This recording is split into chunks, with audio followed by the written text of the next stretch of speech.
C'est la direction de l'Université franco-gabonaise Saint-Exupéry qui a sollicité que je vienne exposer sur le thème relatif à l'entretien routier en République gabonaise. Ce n'est pas moi qui l'ai choisi. Il est bien vrai que je dispense les cours dans cette université, notamment dans l'école polytechnique au département génie civil, où je donne cours d'ouvrage d'art et de béton armé. Mais je pense que la direction de l'école a voulu simplement utiliser mon expérience dans le domaine de la gestion routière en faisant cette conférence sur la gestion de l'entretien routier au Gabon. Sur cet exposé, j'ai fait d'abord l'historique sur la création du PTR en 1990, le PTR qui était le programme triennal d'entretien routier, qui a donc été lancé grâce à l'appui des bailleurs de fonds comme la Banque mondiale et la Banque africaine de développement. Et avant la fin du PTR, en 1993, s'est enchaîné le lancement du programme d'aménagement du réseau routier qui visait la construction de 1936 km de route à bitumée en 5 ans et qui avait pour objectif de relier les capitales provinciales entre elles et toutes les capitales provinciales à Libreville, tout en désenclavant les villes et villages traversés. Et parallèlement, maintenir en état de praticabilité le reste du réseau restant non revêtu. Et en 1997, toujours sur recommandation des bailleurs de fonds, un fonds d'entretien routier a été créé, non seulement pour garantir l'entretien du réseau bitumé, dans lequel il mettait suffisamment d'argent, mais également pour maintenir en état de praticabilité le reste du réseau en terre. Et il est malheureux de constater que après le départ du PTR et après la mise en place du fonds d'entretien routier, les choses n'ont pas fonctionné comme cela se devait, parce que déjà le matériel acquis lors du PTR aujourd'hui, de 93 aujourd'hui, vous imaginez, il est complètement amorti, il n'existe plus. Ils avaient également renforcé en assistance technique par une vingtaine de cadres issus de la France et du Canada qui sont partis, mais cela n'est même pas un problème puisque le Gabon a suffisamment formé d'ingénieurs. Mais ce qui fait le plus défaut, c'est dans la gestion de l'entretien des routes, aussi bien par la régie que par les privés, puisque vous avez entendu tout à l'heure un opérateur qui disait qu'après avoir fait les travaux d'entretien des dépendances, qui sont simplement le débroussaillage des accotements, ça fait 8 mois qu'ils ne sont pas payés. Donc comment voulez-vous que les PME puissent survivre dans un tel contexte où ils sont restés 8 mois sans être payés?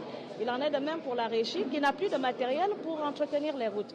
Et ils n'ont même pas de quoi pouvoir faire les inspections.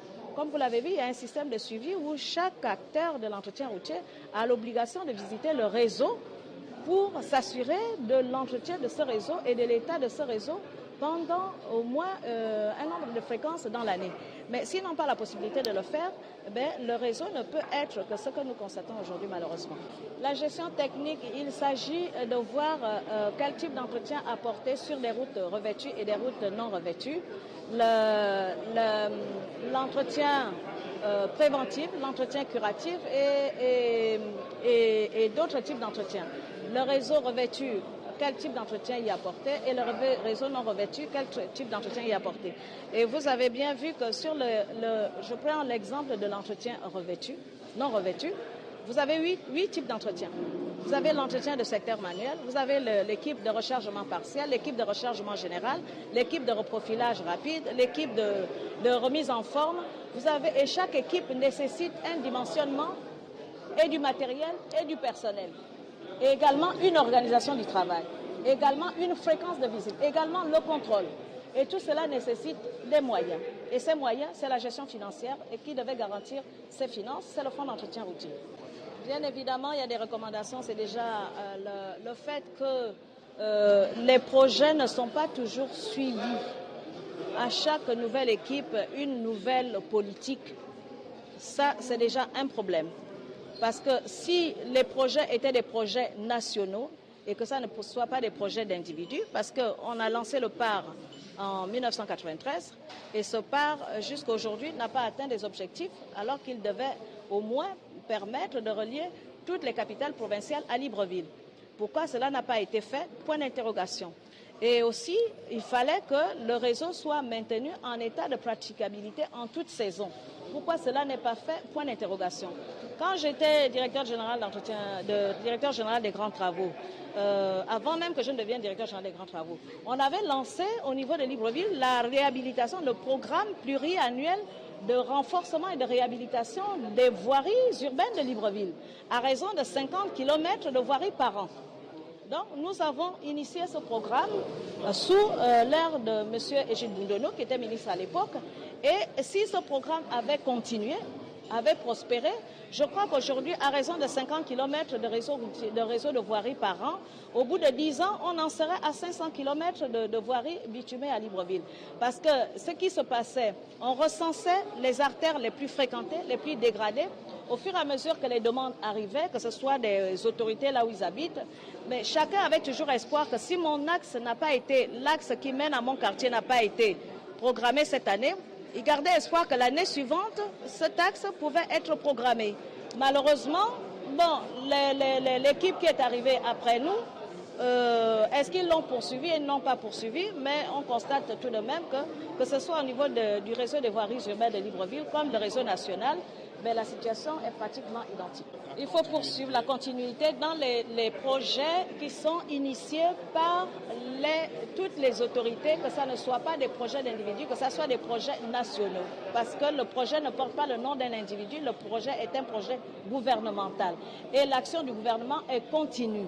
Donc, il n'est pas l'action d'un seul gouvernement et que les projets soient également poursuivis, quelle que soit la personne qui est en poste. Nous avons également, c'était lorsque j'étais directeur général des grands travaux, on avait signé sous l'autorité du Premier ministre de l'époque la loi portant protection du patrimoine routier national. C'était fait après avoir constaté que la SOG, Gabon Télécom, intervenait sur le domaine routier sans au préalable recueillir l'autorité du gestionnaire du domaine public routier qu'est le ministère des Travaux publics. Cette loi a été faite, elle a été rédigée, elle a été signée en présence de Monsieur le Premier ministre, par le ministre en charge des Travaux publics, par le ministre en charge de l'énergie et d'eau, par le ministre en charge des télécommunications. Elle existe, c'est moi qui l'ai rédigée, mais qu'en est-elle aujourd'hui? Est-ce que cette loi est appliquée? Point d'interrogation. Je constate comme vous qu'il y a des interventions qui sont faites sur la chaussée. Est-ce que ces gens sont verbalisés? Est-ce qu'ils remettent à l'identique?